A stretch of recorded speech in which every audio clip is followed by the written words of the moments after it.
Hero Siddharth తెలుగులో వరుస సినిమాలు చేసి హీరోగా మంచి ఫ్యాన్ ఫాలోయింగ్ సంపాదించుకున్నారు. ఈ హీరో ఇప్పటికీ అదే హ్యాండ్సమ్ లుక్లో అదే ఎనర్జీతో ఉన్నాడు. అయితే సిద్ధార్థ్ హీరో అదితి రావుతో గత కొంతకాలంగా ప్రేమలో ఉండి సెప్టెంబర్ 16న ఇరు కుటుంబ సభ్యుల సమక్షంలో సింపుల్గా పెళ్లి చేసుకున్న సంగతి మనందరికీ తెలిసిందే. అయితే రీసెంట్గా ఈ జోడీ మళ్లీ పెళ్లి చేసుకున్నారు. ఈ ఏడాది సెప్టెంబర్లో వనపర్తిలోని గుడిలో పెద్దల సమక్షంలో ఒక్కటవ్వగా ఇప్పుడు తమకు నచ్చినట్టు రాజస్థాన్లోని అలీలా పోర్ట్లో వీరు డెస్టినేషన్ వెడ్డింగ్ చేసుకున్నారు. అయితే వీరిద్దరు తమ పెళ్లి ఫోటోల్ని సోషల్ మీడియా వేదికగా షేర్ చేశారు.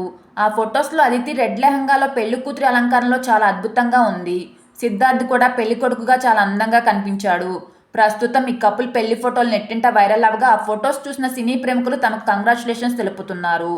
ఇకపోతే ఈ కపుల్ మహాసముద్రం సినిమా టైంలో కలిశారు.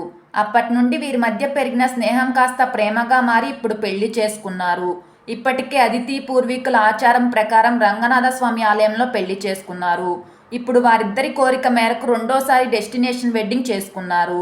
అయితే సిద్ధార్థ్ అదితి రావుల డెస్టినేషన్ వెడ్డింగ్ ఫొటోస్ని వీళ్ళ మీరు చూసేయండి. It's not a game, it's a rich thing.